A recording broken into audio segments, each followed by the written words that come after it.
Hey guys, today's video is a viewer request video and I'm so excited I finally got around to doing this one because I've been asked to do this video for probably as long as I've been on YouTube, so that's a real nice compliment, so thank you guys for requesting it. But it's my brow tutorial, or my everyday brow tutorial, and the reason I think I'd say I haven't done this yet is because brows are such a personal thing on somebody's face, and I wanted to make sure that I was sharing the best way to do it and, you know, all the little tips that come with doing brows. But I was like, you know what, I'm gonna be real and I'm gonna show them exactly how I do my brows in the morning. It's not perfect, it might be not as on top of it as some of the other girls, but that's how I do my brows. For the tutorial, I'm using one of my favorite brow pencils, and that's the Maybelline Define a Brow in dark brown. And the reason why I love this guy so much is because it comes with a retractable tip, which means you don't have to sharpen it in the mornings, which makes my life a lot easier, and a comb on the edge, which makes blending really, really easy.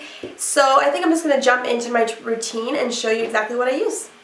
So one of the most important things along with a good brow application is upkeep. I know it can be really tedious, but it's super important when it comes to being able to shape your brow and fill them in just the way that you like to. I used to have my brows threaded and I stopped that because I think I'm just way too picky and I know exactly what I like, so that's why I'll go in and do them myself now. But I know waxing is a great idea, threading is a great idea for some. Everybody's personal when it comes to this, so choose what you think is the best for you. The reason why I stopped doing that myself is because I always come out of there with one edge rounded and one edge would be a little bit more square than the other, and they'd be off and it would take forever to grow back in, and then I would just end up having to go home and tweeze them myself anyways. So that's why I have given that up, and a lot of people still think I get them done, but truthfully it's just me and my tweezers. And for my tweezers, I managed to find the cutest little petite ones that I could find. They're just like little women with dresses on, which I thought was really cute for this video.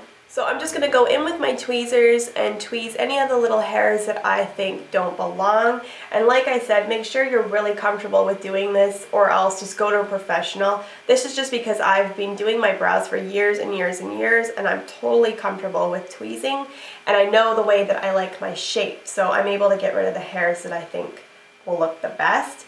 But if you don't trust yourself to get this close to the actual brow, just kind of tweeze anywhere outside of that area that you just see, like the little strays that make your filling in later a little bit sloppy looking.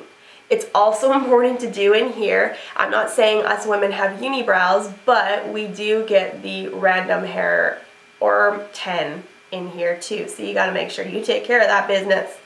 Another thing that I would suggest is if you think that maybe this is a little bit much for you, go to a professional and have them shaped, and then you can keep up with the upkeep by doing this every couple weeks, because then you're not the one who's having to actually decide your arch and the shape of it, because that can be really complicated. So just before I actually fill them in, I like to use the back of the brush just to brush up the brows or the hairs so that all of the hairs are going in the right direction. And this is just going to make filling them in a lot easier because you know where it's bare, you can clearly see it. I feel so naked without having my brows done, but we're going to fix that right now. So I'm going to literally just show you exactly how I do it in the mornings, because I always tend to go to this area because this is the area that bugs me the most and I see it's bare. So I start by going in and filling in the areas that are the most bare first, and making a more defined line on the bottom of the brow. And you can clearly see that that's a really defined line, but that's where you can take the back of the brush and just start brushing up, and that's going to help to blend that line in. And then I'm going to start with the upper part and just start brushing in the way that the hairs are naturally going. And I'm just creating that arch that I like in a really defined brow.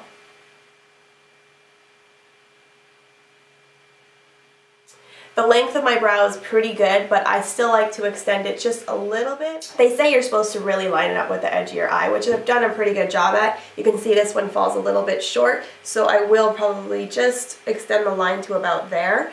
But now that I have it and it's pretty defined, I'm gonna use the back of the brush and just blend it in again.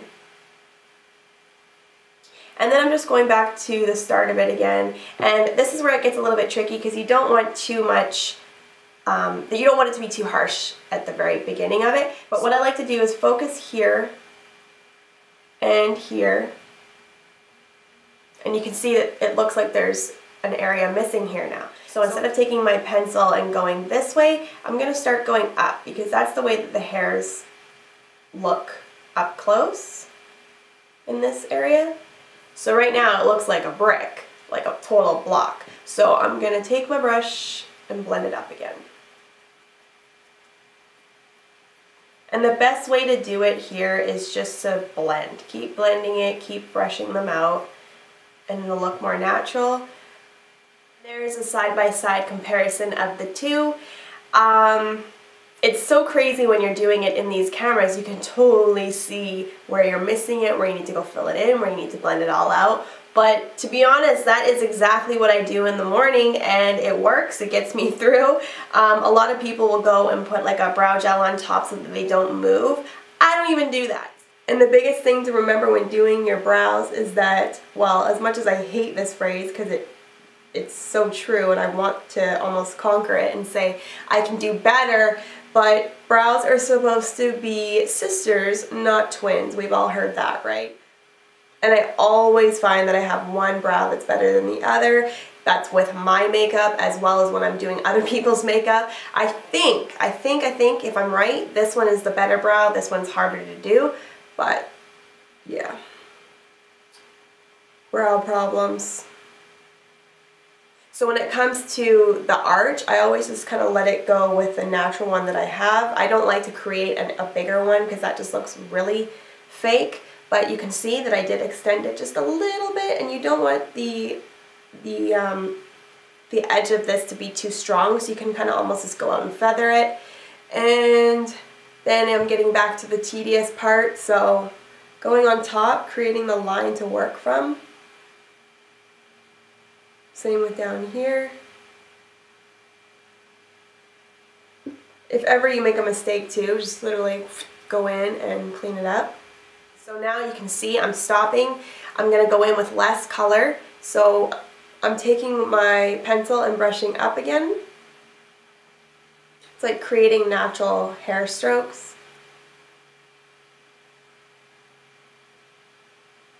And if you overdraw, don't worry about it because I'm going to do this. And you don't even see those lines anymore. And you see how this one just, I always think that this one looks better. It just looks more natural. This one looks too blunt. But that's me. That's why I've been putting off doing this video for so long because I'm a frickin' perfectionist.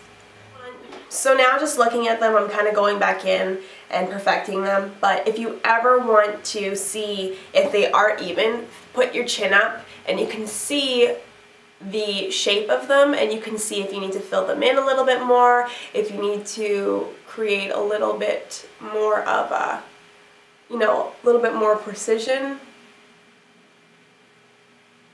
But that's your easiest bet if you want to see if they are similar or as similar as you can get them. But that is just how I do mine, and when it comes down to it in the mornings, I am not like many others where I put concealer underneath to make it a little bit more prominent, a little bit more clean. This is how I go. This is it. This is as much as they're gonna get. That's all the love I give them. But I know some other tips that you can try is putting hairspray on the edge of your fingers and just going over them, and it's gonna keep your hairs in check so they're not moving everywhere throughout the day.